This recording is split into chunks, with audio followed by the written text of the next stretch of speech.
Hi friends, stitching ചാർജസിനെ പറ്റിയിട്ടുള്ളൊരു video ആണ്. ഇത് പറയാൻ കാരണം പല കസ്റ്റമേഴ്സും ഒരു ഡ്രസ്സ് സ്റ്റിച്ച് ചെയ്യിപ്പിക്കുമ്പം ബേസിക്കായിട്ടുള്ള സ്റ്റിച്ചിങ് ചാർജ് ചോദിച്ചിട്ട് ഒരു ഡ്രസ്സ് സ്റ്റിച്ച് ചെയ്യിപ്പിക്കുമ്പം അതിൽ അവർ എന്തെങ്കിലും ഡിസൈൻസ് കൂടുതലായിട്ട് നമ്മൾ ആഡ് ചെയ്ത് കൊടുക്കുന്നതിൻ്റെ അനുസരിച്ച് ചെറിയ ചെറിയ ചാർജസ് എക്സ്ട്രാ വരാറുണ്ട്. ആ ഒരു ചാർജസ് പറയുമ്പോൾ അയ്യോ അത് ഭയങ്കര കൂടുതലാണ്, ഇത് ചെറിയൊരു പരിപാടി അല്ലേ ഉള്ളൂ എന്ന് പറഞ്ഞ് അതിനെ നിസ്സാരമായിട്ട് കാണാറുണ്ട്.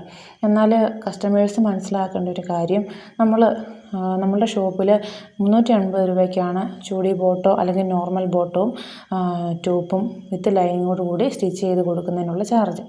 ഈ ഒരു ചാർജ് വ്യത്യാസപ്പെടുന്നത് ബോട്ടത്തിൽ വരുന്ന മാറ്റം, അതായത് സിഗരറ്റ് ബോട്ടം ആണെങ്കിൽ അതിനും നമ്മൾ ഒരുപാട് വ്യത്യാസങ്ങൾ ചെയ്ത് കൊടുക്കുന്നുണ്ട്. കാരണം എല്ലാവർക്കും അഫോർഡബിൾ ആയിട്ടുള്ള രീതിയിൽ ഇത് ചെയ്യാൻ വേണ്ടിയിട്ട് നമ്മൾ ഇലാസ്റ്റിക്കാണ് യൂസ് ചെയ്യുന്നതെങ്കിൽ ഒരു 20 റുപ്പീസ് എക്സ്ട്രാ വെക്കാറുണ്ട്. പോക്കറ്റ് ആഡ് ചെയ്യുകയാണെന്നുണ്ടെങ്കിൽ 30 രൂപ എക്സ്ട്രാ വെക്കാറുണ്ട്. ഞാൻ നിങ്ങൾക്ക് മനസ്സിലായെന്ന് വിചാരിക്കുന്നു.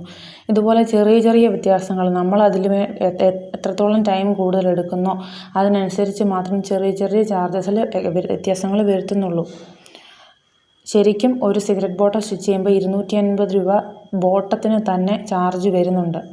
എന്നാൽ അത് കസ്റ്റമേഴ്സിന് അഫോർഡബിൾ ആക്കാൻ വേണ്ടിയിട്ടാണ് നമ്മൾ ഈ ഒരു രീതിയിൽ വളരെ ചെറിയൊരു എമൗണ്ട്, അതായത് 100 രൂപയിലാണ് നമ്മളൊരു ബോട്ടം സ്റ്റിച്ച് ചെയ്ത് കൊടുക്കുന്നത്.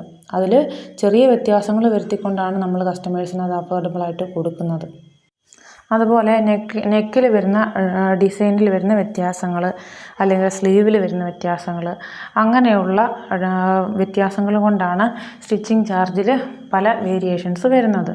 അതൊരു കൂടുതലായിട്ട് കസ്റ്റമറിൽ നിന്ന് അധിക ചിലവ് അല്ലെങ്കിൽ അധികം ക്യാഷ് മേടിക്കാൻ വേണ്ടിയിട്ടല്ല, നമ്മൾ എടുക്കുന്ന അല്ലെങ്കിൽ ഒരു ടൈലർ എടുക്കുന്ന ആ ഒരു എഫേർട്ടിനനുസരിച്ചുള്ള കൂലി മാത്രമാണ് നമ്മളുടെ ഷോപ്പിൽ വാങ്ങിക്കുന്നത്.